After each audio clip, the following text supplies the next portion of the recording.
Bapak, Ibu, saudara-saudari, para penyelenggara negara yang saya kasih. Dengan adanya analisis standar belanja, asas keadilan berdasarkan beban kerja lebih optimal lagi. Pada tahun 2021, kita wajib menggunakan analisis standar belanja dan diharapkan tidak ada lagi ketimpangan antara beban kerja dengan penganggaran.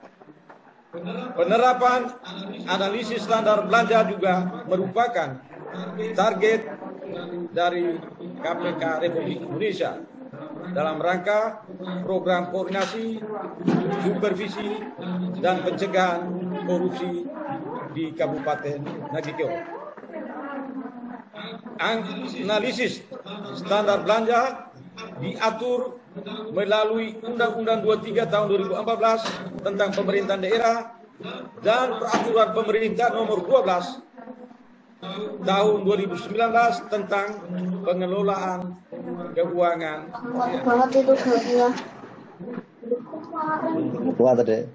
Analisis standar belanja merupakan penilaian kewajaran atas beban kerja dan biaya terhadap suatu kegiatan. Habis itu nanti habis ganti ini. Penganggaran yang sebelumnya disusun secara inkremental, misalnya atas perhitungan prediksi yang minimalis, menaikkan anggaran dari tahun sebelumnya 10% dari besarnya anggaran tahun sebelumnya, maka penganggaran tersebut tidak secara jelas menggambarkan output yang diharapkan dan dampak terhadap masyarakat atau terhadap pelaksanaan tugas pokok pemerintahan daerah. Pembahasan anggaran yang tidak berdasarkan output dan kinerja kemungkinan akan tidak disinkron dengan perencanaan pembangunan daerah di dalam rencana pembangunan jangka menengah daerah, renstra perangkat daerah, rencana kerja pemerintah daerah, dan rencana kerja perangkat daerah. Inilah latar belakang penggunaan analisis standar belanja dalam proses perencanaan dan penganggaran pemerintah daerah. Dengan adanya ASB, maka plafon anggaran pada saat penyusunan PPAS atau prioritas plafon anggaran sementara telah berdasarkan output, tolok ukur, dan indikator kinerja yang diharapkan. Selain itu, dapat menentukan kewajaran biaya suatu pelaksanaan kegiatan dan meminimalisir biaya-biaya yang kurang jelas. Dengan formula analisis standar belanja, membebaskan anggaran menjadi lebih cepat dan real time. Paradigma lama pembahasan di dalam musrenbang, pokok pikiran DPRD, PPAS, dan penyusunan rencana kerja anggaran dilaksanakan dengan pembagian pagu. Dari pagu yang tersedia, barulah disesuaikan berupa outputnya. Output atau keluaran dari pagu tersebut biasanya diidentifikasi dengan nama satu kegiatan dan satu paket, satu laporan atau 100%. Namun dengan adanya analisis standar belanja, pagu kegiatan dihasilkan dari output dari indikator kinerja yang diharapkan. Dengan demikian, terjadilah integrasi antara perencanaan pembangunan daerah atau planning dan penganggaran dalam APBD atau budgeting melalui sistem informasi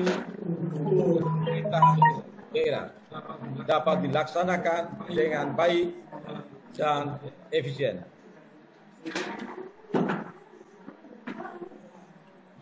Bapak, Ibu, saudara-saudari yang saya kasih, saya selaku Sekretaris Daerah atas nama Tuhan Yang Maha Kuasa dan kita semua menyatakan kegiatan VIKON hari ini dilaksanakan secara resmi. Sekian dan terima kasih.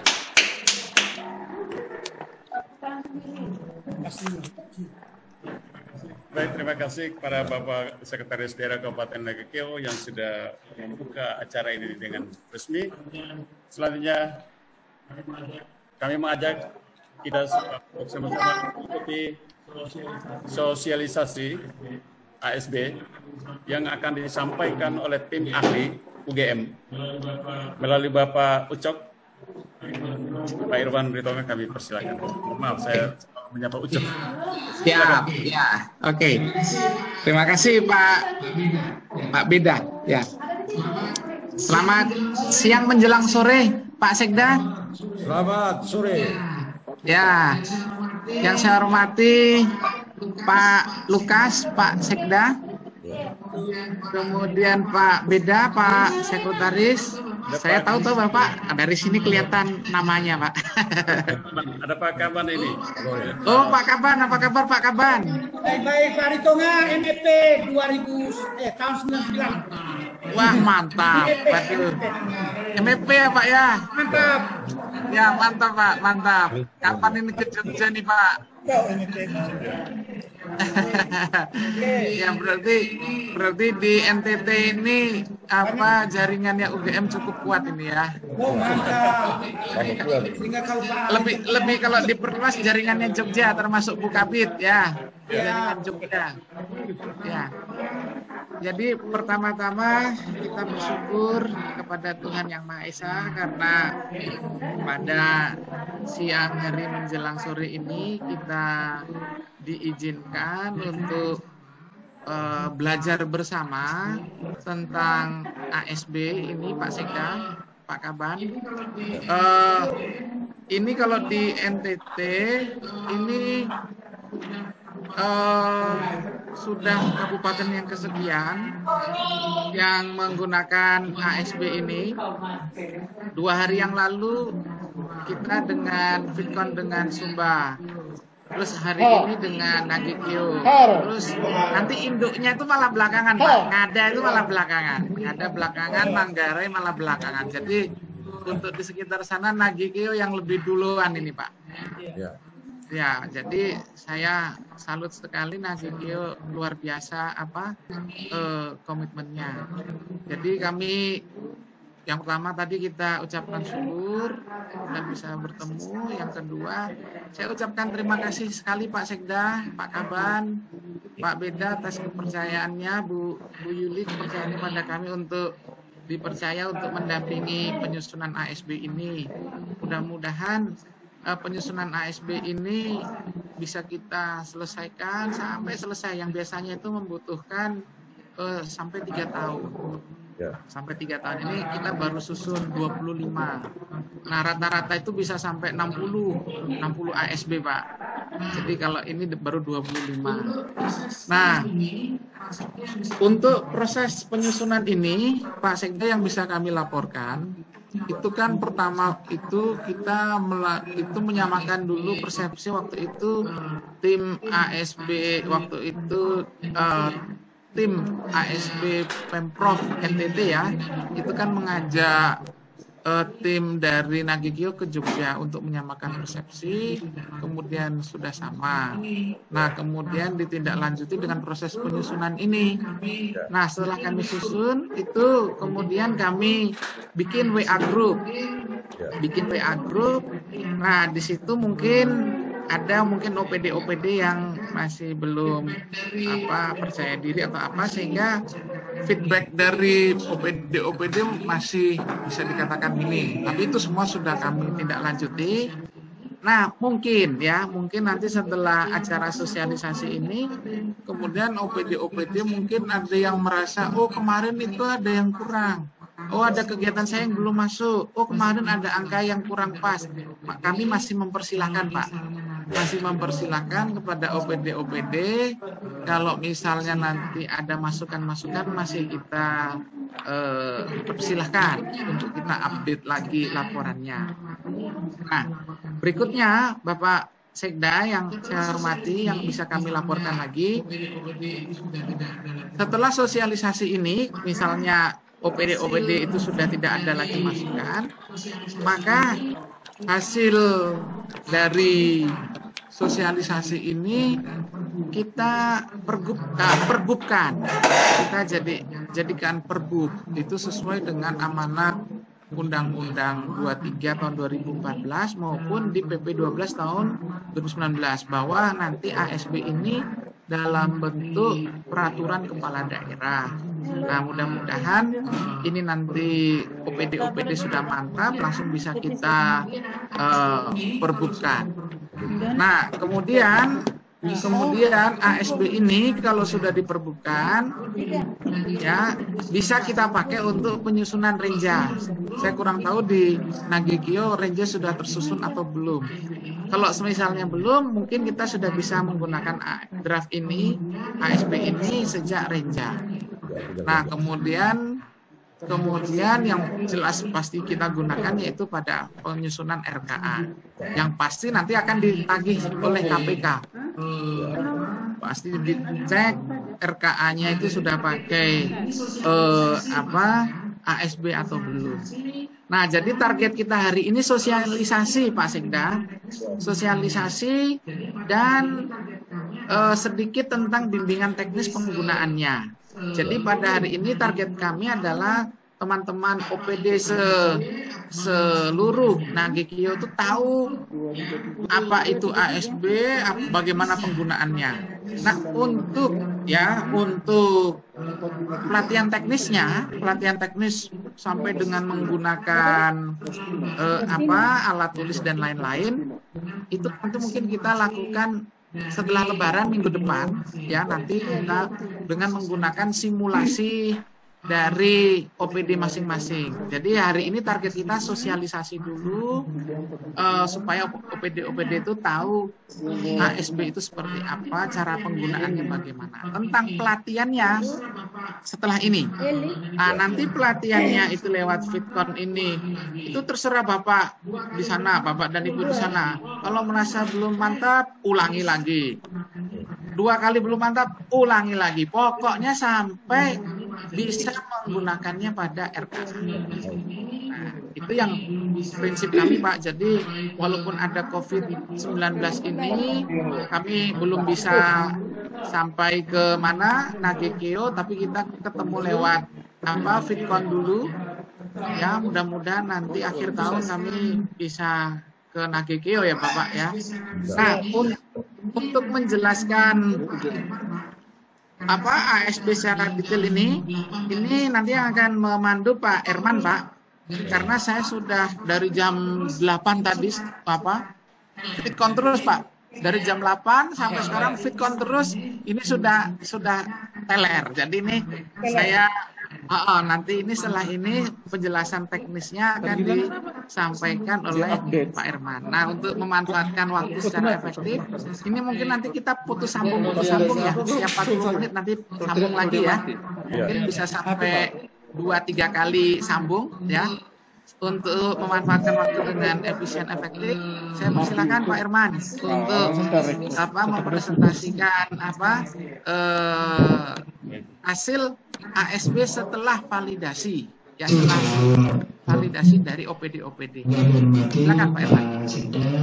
Pak Herwan, kami hormati Pak Sekda, Bapak Kepala Badan, dan Bapak Sekretaris dan Bapak Ibu semua.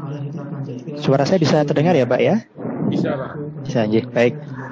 Pertama-tama malah kita panjatkan puji syukur pada Tuhan Yang Maha Esa sehingga pada hari ini kita bisa bertemu untuk melanjutkan sosialisasi ya Pak ya tentang tadi yang disampaikan Pak Herwan tentang ASB itu seperti apa dan bagaimana cara penggunaannya.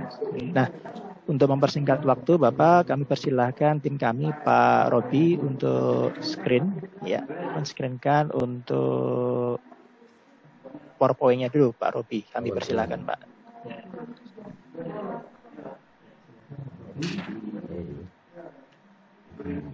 Ya. Ya, silahkan Pak Robi. Ya. slide pertama. Bapak Ibu yang kami hormati, kalau kita bicara masalah ASB, Bapak Ibu, ya kita tidak bisa lepas dari latar belakangnya ya Pak ya. Oke, untuk latar belakang daripada ASB, silakan Mas Robi, slide selanjutnya. Kita tidak bisa lepas dari yang namanya keuangan negara Pak, begitu. Nah, keuangan negara ini kita merefer ya Pak pada regulasinya, yaitu di Undang-Undang Nomor 17 Tahun 2003 tentang keuangan negara. Nah, di sana dijelaskan Pak di dalam pasal 3 ayat 1 bahwasanya keuangan negara itu harus dikelola secara tertib, taat pada peraturan perundang-undangan, kemudian dia harus bersifat efisien, ekonomis, efektif, transparan, bertanggung jawab dengan memperhatikan rasa keadilan dan kepatutan. Gitu ya Pak ya. Nah, Bapak Ibu yang kami hormati, untuk mencapai hal-hal yang ada di dalam pasal 3 ayat 1 di dalam Undang-Undang Nomor 17 Tahun 2003 tentang keuangan negara dijelaskan lagi Pak, diperinci di pasal 19 ayat 2 Pak. Kalau Bapak Ibu akan mencapai yang namanya efisien, ekonomis, efektif, adil dan patut, Bapak Ibu, salah satu syaratnya adalah di pasal 19 ayat 2 Pak di Undang-Undang 17 Nomor 2003 bahwasanya rencana kerja satuan EKBD ya Pak ya, atau RKA atau anggaran kita itu harus berdasarkan anggaran berdasarkan prestasi kerja gitu Pak, atau anggaran berbasis kinerja begitu. Nah, sekarang Bapak Ibu pertanyaannya adalah, sudahkah kita termasuk di NAGIGIO sudah melaksanakan anggaran berbasis kinerja Pak, begitu. Nah, untuk menjawab ini Bapak Ibu, ini dilanjutkan di dalam slide selanjutnya bahwasanya di dalam regulasi kita Pak, di PP nomor 12 tahun 2019 yang masih tahun kemarin ya Pak ya, yang merupakan revisi dari PP 58 tahun 2005 yang menggantikan ya Pak ya tentang pengelolaan keuangan daerah, dikatakan bahwasanya selain menggunakan anggaran berbasis kinerja ini Pak, bahwasanya RKA kita itu juga harus menggunakan kerangka pengeluaran jangka menengah daerah, harus menggunakan penganggaran terpadu, dan yang terakhir adalah penganggaran berbasis kinerja. Nah, ini dia Pak. Nah, sekarang pertanyaannya adalah anggaran yang berbasis kinerja itu yang seperti apa gitu. Nah, ini dijelaskan di dalam ayat selanjutnya, dikatakan bahwasanya anggaran berdasarkan kinerja ini Bapak Ibu adalah anggaran yang memperhatikan. Nah, ini dia Pak, memperhatikan keterkaitan antara pendanaan dan pengeluaran yang diharapkan dalam suatu kegiatan. Kemudian memperhatikan hasil dan manfaat yang diharapkan serta efisiensi dalam pencapaian hasil dan pengeluaran. Pada poinnya Bapak Ibu yang perlu kami aturkan adalah bahwasanya anggaran berbasis kinerja ini ada keterkaitan Pak antara masukan dan keluaran. Ini Pak. Nah, sehingga tentunya karena kita anggaran berbasis kinerja Pak, yang kita tentukan adalah keluarannya Pak, bukan masukannya. Jadi besar kecilnya anggaran itu tergantung dari berapa besar pengeluarannya. Tergantung dari pengeluarannya baru kita bisa menghitung yang namanya masukannya atau anggarannya. Nah, untuk mencapai yang namanya anggaran berdasarkan kinerja ini ada beberapa syarat Pak, begitu. Ada syaratnya. Nah, syarat yang pertama ini adalah ada di dalam slide selanjutnya, Pak Robi. Silakan. Nah, ini dia, Pak. Pertama, Bapak Ibu di dalam pasal 97 di PP 12 tahun 2009 dinyatakan bahwasanya Bapak Ibu harus memiliki yang namanya indikator kinerja, Pak. Nah, ini dia indikator kinerja. Yang kedua, Bapak Ibu harus memiliki tolok ukur sasaran kinerja sesuai dengan analisis standar belanja. Nah, ini dia Pak, sudah muncul nih Pak, analisis standar belanja. Yang ketiga, Bapak Ibu harus memiliki yang namanya standar harga satuan atau SAS, atau dulu namanya standar satuan harga ya Pak ya. Kemudian yang keempat, Bapak Ibu memiliki yang namanya RKBMD Pak, rencana kebutuhan barang milik daerah. Dan yang terakhir, Bapak Ibu memiliki yang namanya standar pelayanan minimal. Nah, ini dia Pak. Nah, kita urutkan dari satu ke satu Pak. Yang poin A, Bapak Ibu sudah memiliki ya Pak ya, ada indikator kinerja ya Pak ya. Tolak ukur, sasaran kinerja sudah ada. Saya yakin standar satuan harga atau standar harga satwa sudah ada. SPM, standar minimal sudah ada. RKBMD sudah ada ya Pak. RKBMD sudah ada. Dan yang terakhir adalah ASB Pak. Nah, ini dia Bapak Ibu, ada yang namanya ASB. Jadi ada yang harus kita lengkapi. Karena apa? Baru tahun ini ya Bapak Ibu menyusun yang namanya ASB atau analisis standar belanja. Nah, kalau kita lihat Pak dari poin A, B, C dan E di sini Bapak Ibu, di sini ada dua namanya standar Pak. Ada namanya standar harga satuan, yang kedua adalah namanya analisis standar belanja. Nah, sekarang Bapak Ibu, perbedaan antara yang namanya ASB atau analisis standar belanja dan SHS atau standar harga satuan itu seperti apa, begitu ya Pak ya. Nah, ini bisa kita lihat di dalam slide selanjutnya. Silahkan Mas Robi. Bahwasanya Pak, yang namanya standar harga satuan itu adalah merupakan harga satuan barang dan jasa Pak. Nih ya, harga satuan barang dan jasa. Itu biasanya satuannya adalah rincian objek ya Pak ya. Pena, kertas dan sebagainya. Kalau yang namanya SB Pak, itu adalah suatu standar untuk menilai kewajaran belanja untuk dalam melaksanakan suatu kegiatan. Jadi kewajaran belanja dalam suatu kegiatan Pak. Jadi tingkatannya beda ya Pak ya. Nah, ini bisa kita ilustrasikan Pak di dalam slide selanjutnya. Silakan Pak Robi, slide selanjutnya. Nah, ini dia Pak. Misalkan, kalau kita bicara SHS Pak, kita bicaranya adalah pada rincian objek belanja. Misalkan pena, kemudian 1 sak semen, 1 kubik pasir, 1 hari tukang batu, dan sebagainya gitu Pak.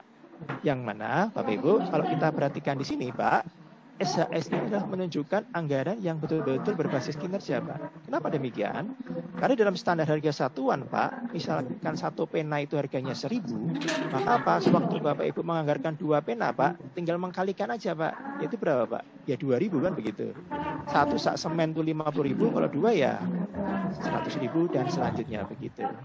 Nah, sekarang Bapak Ibu yang kami hormati, di dalam yang namanya SHS adalah bentuknya demikian. Nah, kalau bentuknya dalam ASB seperti apa Pak? Nah, silakan Mas Robi ke slide selanjutnya.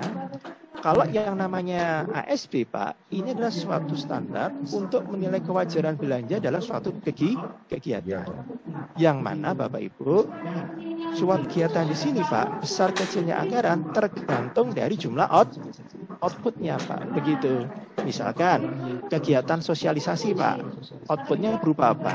Mestinya kegiatan sosialisasi Pak, outputnya adalah berapa orang yang tersosialisasi atau peserta sosialisasi dan berapa lama sosialisasi dilaksanakan Pak dalam 1 hari misalkan.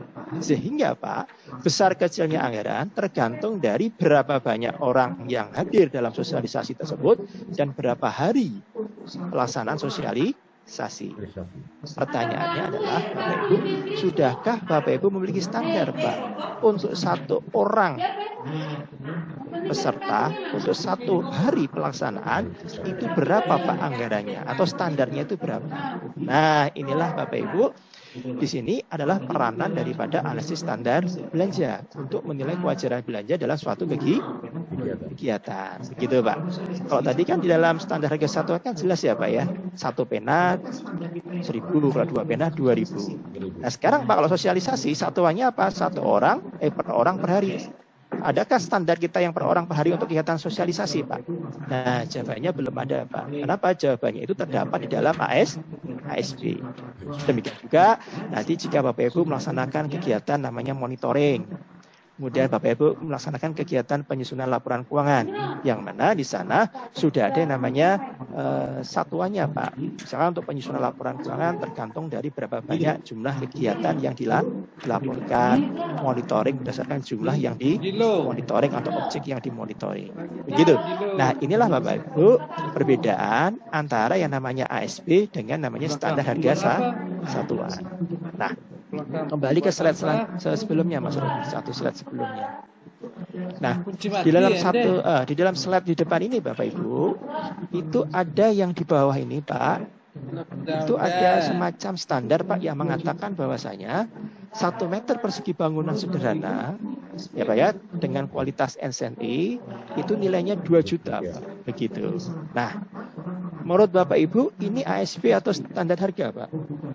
Nah, Bapak Ibu yang hormati, seringkali terjadi salah kaprah Pak, orang menganggap bahwasanya ini namanya ASB Pak.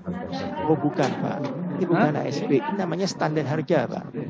Ya, standar harga, namun standar harganya yang sifatnya komposit, Pak, atau gabungan dari berbagai ragam standar harga satuan. Kenapa?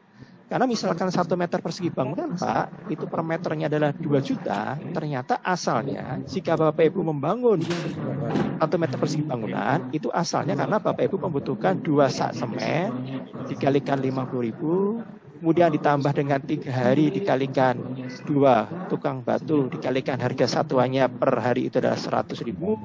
Bapak butuh setengah kubik pasir yang satuannya 1 juta, sehingga kalau itu dikalikan dan dijumlahkan semuanya ketemu per meter perseginya adalah 2 juta.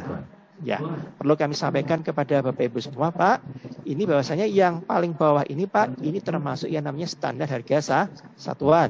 Namun yang kita kenal dengan standar harga satuan komposit, Pak. Kalau di Jawa Timur ini kita kenal yang nama HSPK, harga satuan pokok kegiatan. Nah, ini tapi termasuk yang namanya standar harga satuan.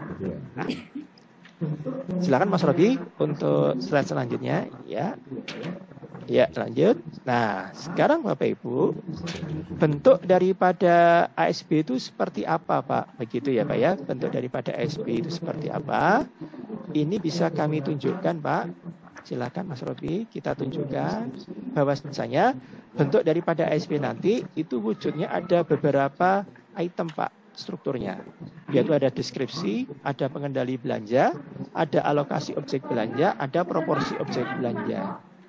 Oke, Mas Robi, mohon ditunjukkan struktur ASB-nya, Mas, yang sudah sudah di verifikasi, sudah diperbaiki, ya, yang dalam bentuk Word.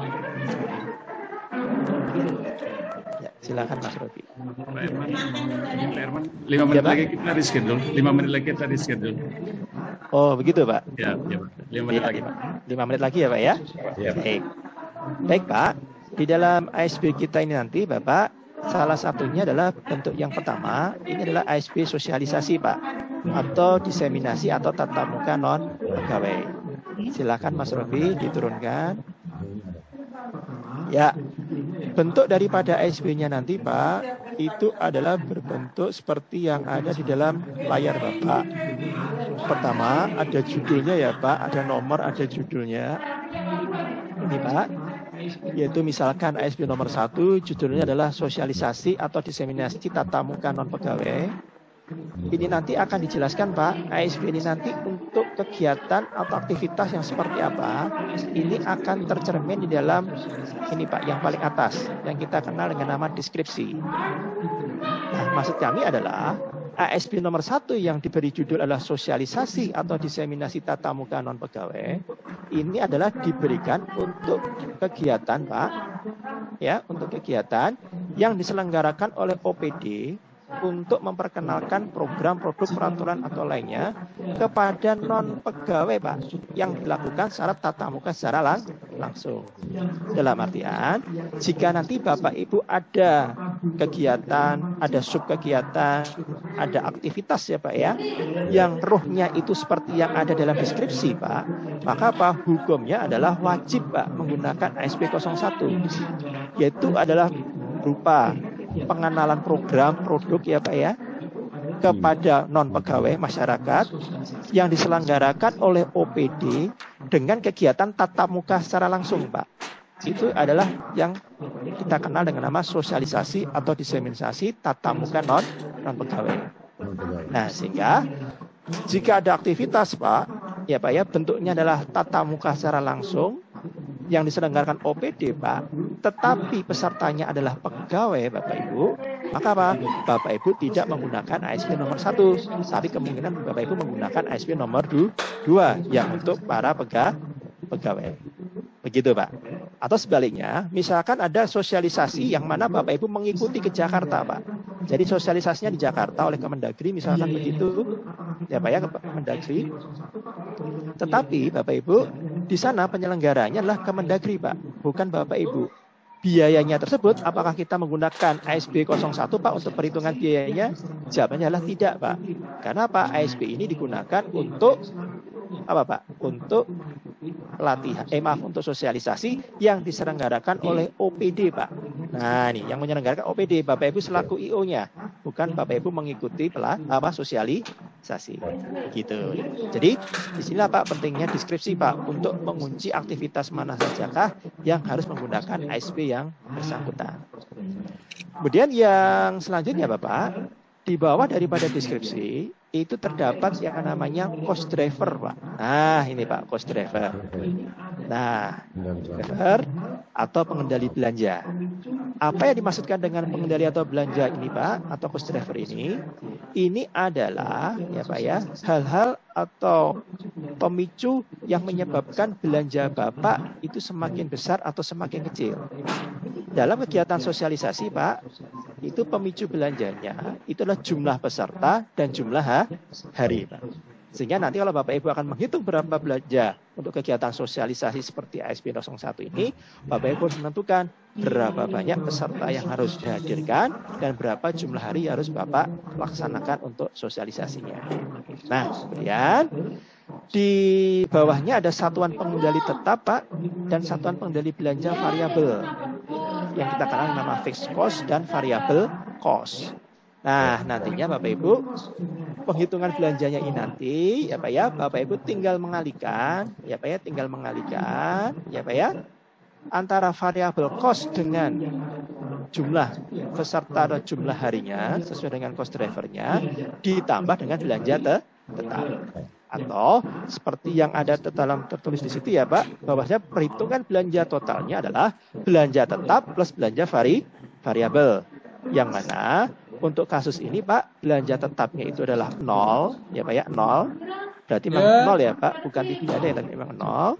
Plus ya Pak ya, di situ ada variabel cost-nya adalah sebesar Rp245.000 dikalikan dengan jumlah peserta dan jumlah hari. Sehingga misalkan Bapak Ibu akan mensosialisasikan sebanyak 100 orang selama 1 hari, Bapak Ibu tinggal mengkalikan saja Pak, 100 orang dikalikan berapa harinya? 1 ya Pak, dikalikan dengan Rp245.000. Ya, plus belanja tetap yang 0 Pak, nanti ketemunya adalah sebesar Rp24.500.000. Begitu Pak. Gitu. Jadi mudah sekali Pak. Nah, kemudian Bapak Ibu, setelah Bapak Ibu mendapatkan angka Rp24.500.000, nantinya silakan Mas Robi diturunkan ke bawah. Nantinya 24.500.000 tadi Pak, ini diberikan untuk alokasikan untuk objek belanja yang terdiri dari poin nomor 1 sampai poin nomor 8 Pak. Yaitu bahwasanya pagu anggaran tadi sebesar 24.500.000 hanya diperkenankan untuk belanja yang kita ada di nomor 1 honorarium PNS, belanja yang ada di nomor 2 belanja bahan pakai habis, nomor 3 jasa kantor, 4 cetak penggandaan, 5 sewa perlengkapan dan peralatan kantor, makan minum, perjalanan dinas, dan belanja jasa narasumber atau tenaga ahli Pak. Jadi angka pagu anggaran tadi ya Pak, yang dari 100 orang 1 hari sosialisasi ketemu 24.500.000, ini hanya diperkenankan untuk belanja-belanja yang ada di dalam nomor 1 sampai nomor 8 di dalam batasan alokasi objek belanja. Tentunya Bapak Ibu tidak diperkenankan untuk menganggarkan belanja-belanja di luar nomor 1 sampai nomor 8. Begitu Pak. Ini. Nah, untuk melukiskan ini Bapak Ibu, ya Pak ya, nanti akan kita buatkan simulasinya Pak. Bapak Ibu semua, sehingga tadi Pak, tadi saya contohkan ya Pak, ini adalah bantu namanya kalkulator ASP. Ini kami contohkan adalah sebanyak 100 orang selama 1 hari sosialisasi ya Pak ya. Ya. Itu setelah kita masukkan, ketemu pagunya adalah sebesar Rp24.500.000. Ya. Nah kemudian dia akan dialokasikan untuk objek belanja sebanyak 8 ini Pak, yaitu honorarium PNS, belanja bahan pakai habis, jasa kantor, cetak penggandaan, sewa perlengkapan, makan minum, sejenak dinas, dan belanja jasa narasumber atau tenaga ahli. Nah, Bapak Ibu yang hormati, di sebelah kanan dari tiap objek belanja itu ada kolom rata-rata dan ada kolom apa Pak? Batas atas. Maksud dari batas atas Pak. Maksud daripada kolom itu adalah Bapak Ibu diperkenankan untuk Pak ya. Bapak Ibu diperkenankan untuk menganggarkan belanja honoran PNS itu Pak. Ya. Semaksimalnya adalah sebesar batas atasnya Pak. Batas atas. Iya, yaitu sebesar berapa? 10,12% ya Pak ya. Ya. Atau dari 24.500.000 itu dia adalah sebesar 2.479.699 rupiah. Belanja bahan pakai habis itu maksimalnya 5,83% Pak, atau sebesar 1,4 juta sekian. Kemudian belanja jasa kantor itu sebesar 66%-nya Pak maksimal. Ya Pak ya, 66%-nya atau sebesar 16 juta sekian. Demikian seterusnya Pak sampai ke belanja jasa narasumber. Nah, namun Bapak Ibu jangan senyum-senyum dulu ya Pak. Senyum-senyum dulu, berarti anggarannya besar sekali. Bukan Pak, Bapak Ibu tidak boleh menganggarkannya semua memakai batas atas ya Pak. Ya. Kalau Bapak Ibu menganggarkannya pakai batas atas semua, jumlahnya tadi Pak itu melebihi dari total pagu anggaran Bapak yang sebesar 24 juta Pak. Ya kan Pak?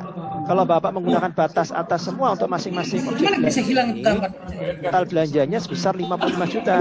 Padahal Bapak dibatasi hanya belanjanya sebesar berapa Pak tadi? 24.500.000.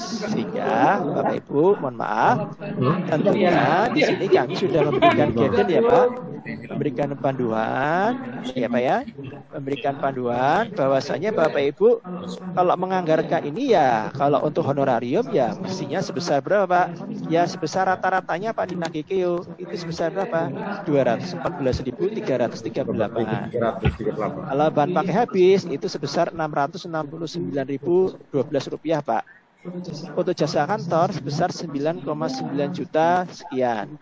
Dan seterusnya Pak untuk belanja jasa narasumber yaitu sebesar 2,582 ribu ya Pak ya. Ini rata-ratanya yang ada di Nagekeo Pak. Namun Bapak Ibu boleh diperkenankan Pak di salah satu atau beberapa objek belanjanya di atas rata-ratanya ini sampai ke batas atas. Namun konsekuensinya Pak, kalau Bapak Ibu menaikkan belanja salah satu belanjanya di atas daripada rata-rata, berarti Bapak Ibu harus mengurangi belanja lain di bawah nilai ratanya Pak. Begitu Bapak Ibu. Bisa diterima ya Pak ya. Nah, sehingga yang penting totalnya adalah Bapak Ibu boleh berkreasi di atas atau di bawah rata-rata. Yang penting total pagunya berapa? 24 juta. Dan objek belanjanya ini tidak boleh melebihi batas atas. Ya Pak ya. Begitu. Ini ya Pak ya. Begitu. Nah, sehingga kembali lagi Mas Robi ke contoh ya penerapannya Mas Robi. Ya, simulasinya masih saya, mohon maaf. Ya, silakan Mas Robi ke simulasinya ya Pak. Contohnya ini. Ya, terima kasih. Ya, contoh ya Pak. Contoh, Bapak Ibu yang kami hormati, ini kami contohkan, misalkan Bapak Ibu akan menganggarkan suatu sub kegiatan. Nah ini Pak, ada program, ada kegiatan, ada sub kegiatan. Silakan Mas Rabi bawah. Kalau pakai pasal 90 ya Pak ya, sudah pakai sub kegiatan. Misalkan programnya adalah program pengembangan UMKM. Kegiatannya adalah pengembangan usaha mikro dan orientasi peningkatan skala usaha menjadi usaha kecil. Sub kegiatannya fasilitasi Pak untuk usaha mikro. Nah, ternyata Pak, kegiatan fasilitasi ini ternyata isinya itu Pak, itu terdiri dari 3 aktivitas real Pak. Apa itu? 1, Bapak Ibu mengadakan sosialisasi. Kemudian yang kedua, Bapak Ibu mengadakan pelatihan teknologi tepat guna. Yang ketiga, Bapak Ibu mengadakan menyusun analisis SWOT Pak untuk UMKM daerah. Ini kami contohkan di Disperindak ya Pak ya. Gitu. Nah, karena ada 3 aktivitas ini, berarti Bapak Ibu seolah-olah ada membuat 3 RKA, Pak. 1 RKA sosialisasi, RKA pelatihan, dan RKA penyusunan analisis standar, analisis SWOT, Pak. Ya, analisis SWOT-nya. Nah, sewaktu Bapak Ibu menganggarkan untuk 3 aktivitas ini, Bapak Ibu harus bercermin atau menggunakan ASP yang ada di dalam peraturan Bupati Bapak. Contoh, misalkan setelah dicek Pak, setelah Bapak evaluasi Bapak rasakan, ternyata kegiatan berupa aktivitas sosialisasi pemasaran produk berbasis IT Pak, ternyata merupakan sosialisasi yang dilakukan tatap muka langsung yang diberikan kepada masyarakat. Sehingga Bapak Ibu hukumnya adalah wajib Pak, Bapak Ibu menggunakan ASP 01. Begitu. Dan kemudian yang kedua, ada pelatihan teknologi tepat guna, Pak. Ternyata pelatihan teknologi tepat guna ini adalah Bapak Ibu berupa pelatihan kepada non pegawai atau kepada masyarakat tanpa praktek lapangan, tanpa fasilitas menginap. Oh, berarti Bapak Ibu menggunakan ASP 04. Nah, yang ketiga, penyusunan analisis SWOT, Pak. Ternyata ini belum ada ASP-nya. Berarti Bapak Ibu boleh menganggarkan dengan cara yang biasanya tanpa atau menggunakan ASP. Kita minta Pak untuk sosialisasi pemasaran ya, Pak. Silakan. Nah, kalau Bapak tahu bahwa sosialisasi itu adalah Bapak Ibu menggunakan ASP 01, maka untuk besar kecilnya anggaran, Pak, tergantung dari cost drivernya berapa. Tadi diketahui bahwasanya dalam ASP cost drivernya itu adalah berupa Bapak jumlah peserta dan jumlah hari ya Pak. Misalkan Bapak Ibu 100 orang dengan 1 hari pelaksanaan, maka Bapak kita masukkan ke dalam ASP Bapak di ASP 01, ketemu tadi berapa pagunya Pak Ibu? 24.500. Begitu kan? Karena per kosnya itu Pak atau per orang per harinya adalah sebesar Rp245.000. Sehingga diketahui, silakan Mas Robi, ketemu bahwasanya ASP Bapak ketemu pagunya 24.500.000. Nah, nantinya angka 24.500.000 ini Pak, Bapak tuangkan ya Pak, Bapak tuangkan ke dalam RKA Bapak. Nah, ini dia Pak. Contoh,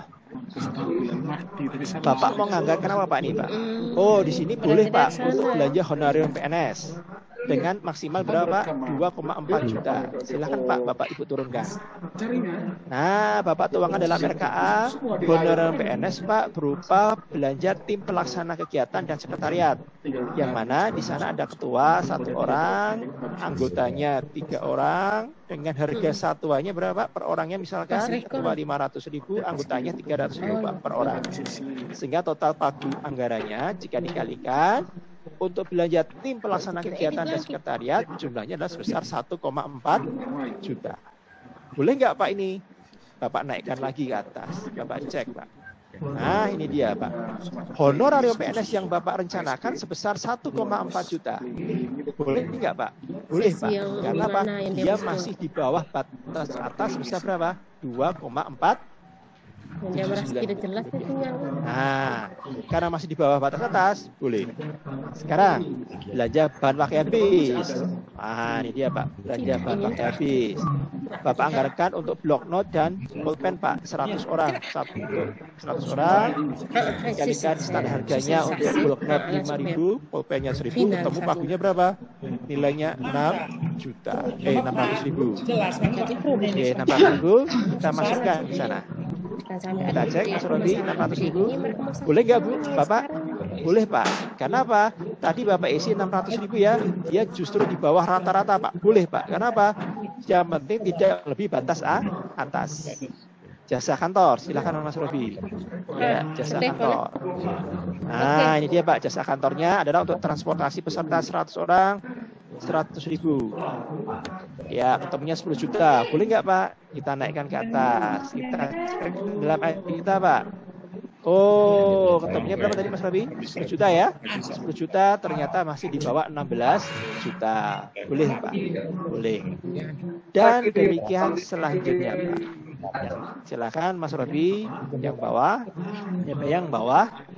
Nah, yang bawah ini Pak ada namanya makan minum. Makan minumnya Pak untuk 100 orang kita anggarkan 105 ya Pak, untuk panitianya juga 10.000 untuk nasi kotak atau snacknya, untuk makan siangnya 30.000 Pak per kotak.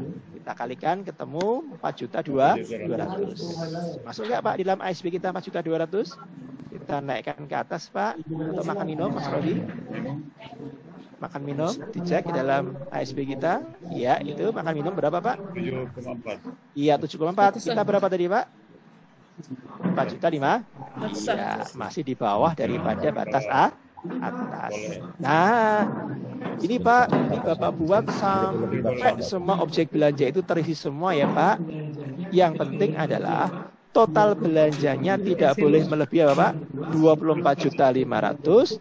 Yang kedua, alokasi objek belanjanya itu Pak tidak melebihi daripada batas atas. Begitu Pak. Nah, yang sering kali terjadi Pak, itu Bapak merasa ada sisa anggaran Pak. Maksudnya apa? Contoh Mas Rabi diturunkan ke bawah. Nah, ini Pak. Misalkan naik honornya Mas Robi, misalkan. Honornya Pak. Honornya, ternyata 1.400.000. Oh, ini masih di bawah batas atas Pak. Akhirnya apa? Bapak menaikkan Pak. Menaikkan apa Pak? Standar honornya. Ketua darinya dulu 500 jadi 1 juta. Anggotanya yang dulu 300 jadi 500.000, sehingga pagunya nanti ketemunya berapa? Sekian juta rupiah dan masih di bawah batas atas. Boleh nggak Pak? Boleh. Iya, jamnya tidak boleh Pak.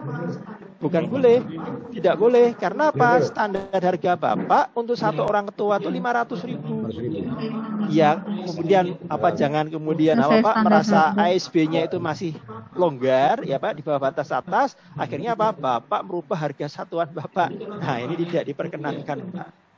Jadi kalau Bapak hanya itu ya sudah Pak, itu aja 1.400.000. Oh, masih ada anggaran sisa. Gimana? Ketuanya kita rubah Pak. Ketuanya jadi 2 orang. Boleh nggak Pak? Nggak bisa. Nggak bisa Pak. Masa ketua 2 orang Pak? Kenangkan ya Pak. Ye? Nah, ataupun anggota. Anggotanya jadi 10 orang. Wah, jadi tidak wajar Pak. Sosialisasi 100 orang kok anggotanya sampai 10 orang. Nah, itu Bapak itu tidak diperkenankan. Nah, gitu Pak.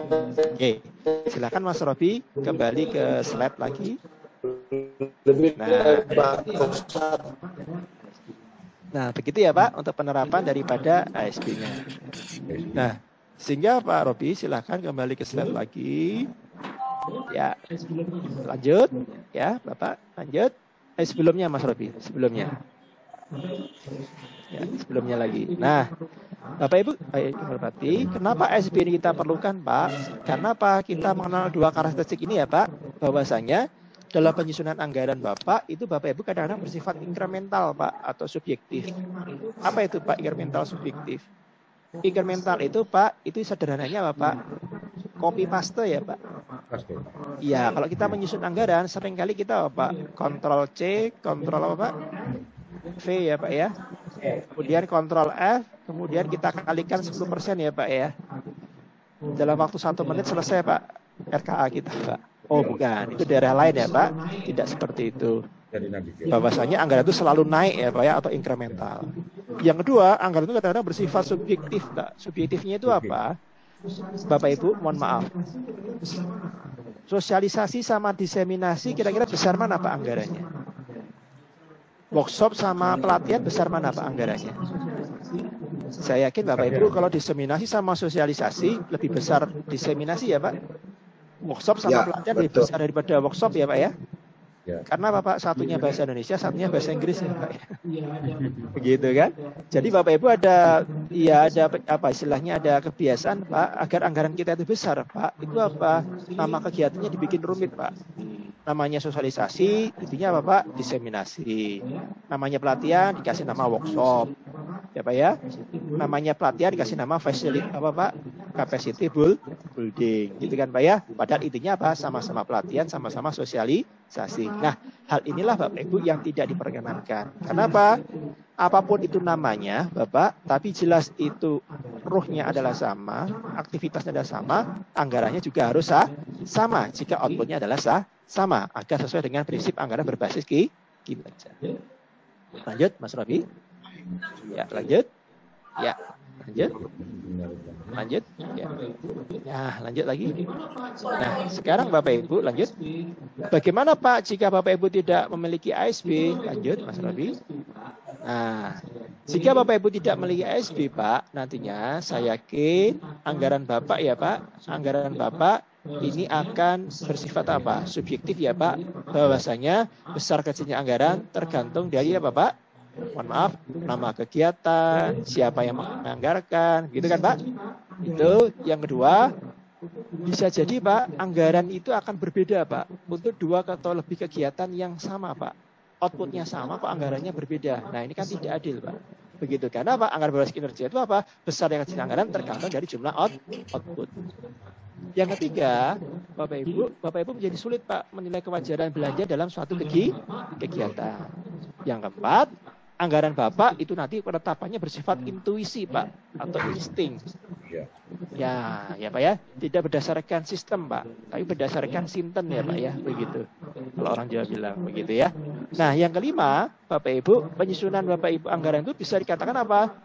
Bahwa jika Bapak Ibu tidak ada masalah, tidak apa-apa Pak. Kalau ada masalah kadang-kadang Bapak Ibu apa dituduh melakukan pemborosan Pak. Oh, contohnya gimana Pak? Contohnya adalah, misalkan Pak, ada kegiatan pelatihan dari pusat Pak, 100 orang 1 hari. Saatnya dilaksanakan di Nagegeo, saatnya dilaksanakan di Ngada Pak. Nah, di Ngada anggarannya berapa? Bisa dilaksanakan dengan anggaran 20 juta. Tapi di Nagegeo itu 24.500.000. Itu di benaknya pemeriksa bagaimana Pak? Oh, berarti di Nagegeo ini ada pemborosan 4,5 juta. Karena di tetangganya di Ngada cuma 20 juta Pak. Begitu. Nah, argumen tersebut Pak, itu akan sangat mudah kita patahkan jika Pak Bapak mengatakan bahwasanya, Pak, jika saya di Nagegeo, ASB saya mengatakan 100 orang 1 hari Pak, itu 24.500.000 Pak. Sudah Pak, selesai. Itu pemeriksa tidak akan mengatakan pemborosan lagi Pak. Kenapa? Sudah sesuai dengan standar sudah sesuai dengan analisis standar belanja. Itu. Kemudian yang keenam, saya yakin Pak, kalau Bapak tidak memiliki ASB, maka apa? Penyusunan anggaran Bapak menjadi lebih lama Pak, atau molor Pak. Begitu. Kenapa demikian? Karena Bapak banyak berdiskusi masalah apa? Berapa pagunya, berapa jatah saya, begitu kan Pak? Kalau Bapak menggunakan ASB, Bapak cukup berapa? Tidak bicara anggaran, tapi berapa jumlah outputnya Pak. Begitu. Kalau outputnya sama, anggarannya sudah sama, dan pasti jumlah anggarannya berapa. Begitu. Jika sudah punya ASB. Lanjut, Mas Robi. Ya.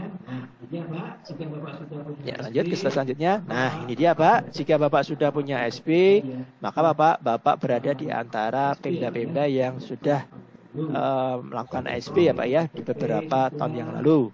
Di Pemprov itu NTT sudah, Jogja sudah ya Pak ya. Kemudian di mana nih, di Kalimantan Selatan, Jawa Timur, Gorontalo dan sebagainya. Kalau kabupaten kota Pak, kalau di DIY sudah semua ya Pak, sudah menggunakan ASB. Di Jawa Tengah itu banyak sekali Pak, seperti yang ada di sebelah slide kanan. Kemudian selanjutnya di Jawa Barat ya Pak ya, di Tangerang, di Banten.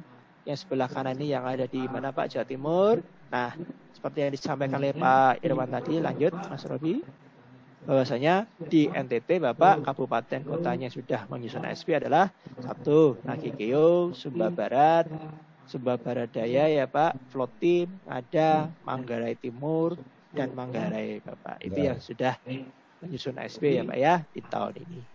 Baik, Mas Robi. Nah, ya Bapak Ibu, di dalam draft yang kami aturkan, seperti yang disampaikan oleh Pak Irwan Ritonga tadi, Bapak Ibu sudah akan memiliki sebanyak 25 ASB ya Pak.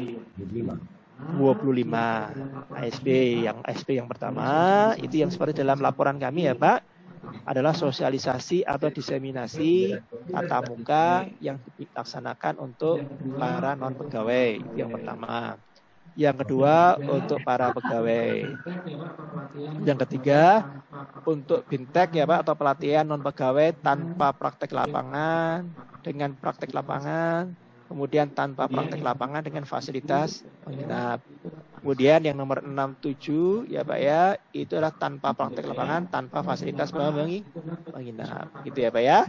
Yang 8 itu adalah penyusunan laporan capaian kinerja atau LAKIP SKPD. Nomor 9 laporan keuangan semesteran, 10 laporan akhir tahun. Nah, di nomor 11 sampai nomor 16 ini adalah ASB administrasi Pak untuk pengadaan konstruksi, entah itu bangunan, jalan, sarana jaringan air ya Pak. Kemudian barang non konstruksi berupa peralatan dan perlengkapan. Kemudian yang nomor 16 untuk peralatan dan perlengkapan yang bermesin. Nomor 17 adalah evaluasi tentang program kegiatan yang dilaksanakan di meja Pak. Jadi ini adalah evaluasi desk Pak, bukan evaluasi yang turun lapangan. Terus nomor 18 adalah monef atau pemantauan dan pengawasan ya Pak. Itu yang di meja. Kemudian yang nomor 19 itu monitoring evaluasi pelaporan di meja. Nomor 2 adalah monitoring evaluasi pelaporan yang dilaksanakan dalam kantor. Nomor 21 adalah pendataan atau survei yang dilaksanakan secara swakelola. 22 adalah monef lapangan di luar kantor.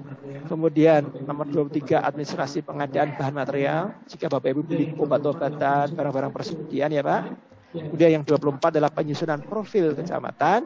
Dan yang terakhir adalah administrasi kajian atau studi oleh pihak ketiga. Nah, inilah Bapak Ibu, inilah Input apa? Hah? 25 SP yang nantinya akan Bapak Ibu ya. Kembali lagi ke layar Mas Robi. Iya, saan keran sebelah. Nah, ini dia Bapak Ibu. SPD Ibu loh. SP. Nah, Sudah buat. sehingga dengan adanya 25 SP ini nanti Bapak Ibu kami harapkan seperti yang disampaikan Pak Irwan tadi, penyusunan anggaran Bapak Ibu, renja dan sebagainya. Ini nih yang bikin itu sama akan minta menggunakan ASP sebanyak 25. Iya, 25 aktivitas atau 25 subkegiatan atau 25. Kenapa Ibu tidak lapor ke IPP? Iya, istilah kami aktivitas ya Pak. Yaitu yang di bawah daripada subkegiatan. Nah, inilah Bapak Ibu. Kami persilahkan jika Bapak Ibu ada pertanyaan atau hal yang kurang jelas, kami persilahkan untuk kita konfirmasikan. Ya, jelas Bapak Ibu, ASP ini adalah masih berupa draft ya Pak. Ya draft final ya. Jika nanti ada apa Pak, mohon maaf, ada masukan lagi dari Bapak, silakan untuk mengisi form kemarin itu ya Pak yang pernah kami berikan dan diserahkan kepada kami dan nanti akan kami tindak lanjuti. Oke, baik Bapak Ibu, demikian apa yang saya sampaikan. Semoga apa yang disampaikan bisa bermanfaat bagi Bapak Ibu. Jika ada pertanyaan Pak, kami persilahkan. Waktu dan tempat kami kembalikan lagi kepada Pak moderator atau pimpinan rapat. Kami persilahkan Bapak.